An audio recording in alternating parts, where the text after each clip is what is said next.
ho avy tsy hoe la Jesosy Kristy a. Anisany alalana an'izany dia ny fisian'ireo korotana maneran-tany tahaka ny horohorontany a, tahaka ny fiovan'ny toetr'andro a, ireo karazana aretina maro isan-karazany, ny anohanana, ny horohorontany sy ny sisa sy ny sisa. Izany rehetrarehetra izany no fiandohan'ny fahoriana izay alalana fa ho avy ny Tompo.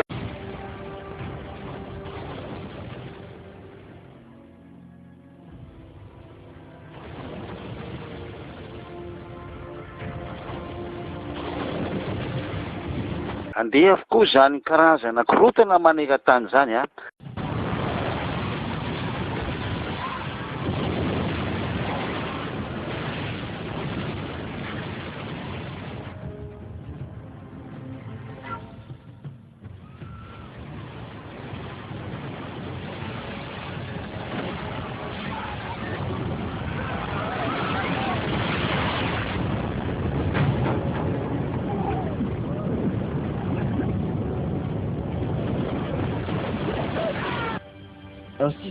Dia tonga eny amin'ny raolanitra ny zanak'olona.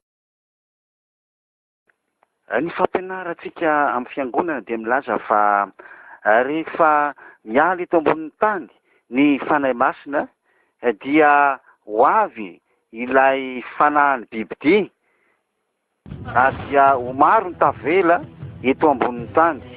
Jesosy dia niteny hoe izay manao amiko hoe tompoko misy fanjakany lanitra fa izay manao sitrapon'Andriamanitra ka na dia ireo izay piditra am-piangonana dia hisy no tavela. Amin'izany fotoana izany dia hisy mpitondra roaplanina dia anjavona fotsiny ny mpitondra roaplanina amin'izay fotoana izay. Hisy vady mandeha amin'ny fiara dia tampotampoka dia tsy hita fotsiny ny anankiray amin'izy ireo.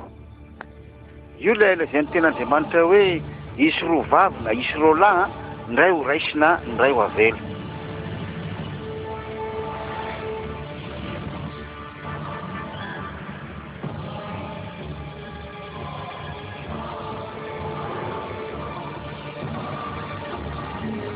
Hitantsika izao izy telo mianaka fa ilay zanany lasa iny miakatra iny a, izy mivady kosa niezaky miakatra fa zava-janona ihany.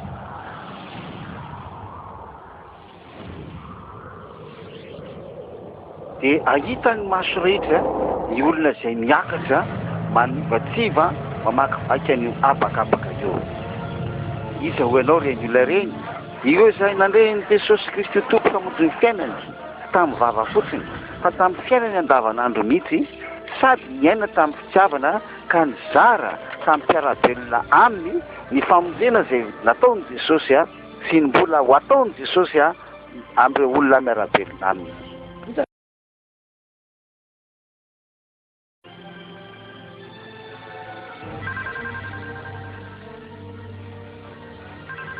Inona no mitrangy eto e? Oh, fa inona no mitrangy e?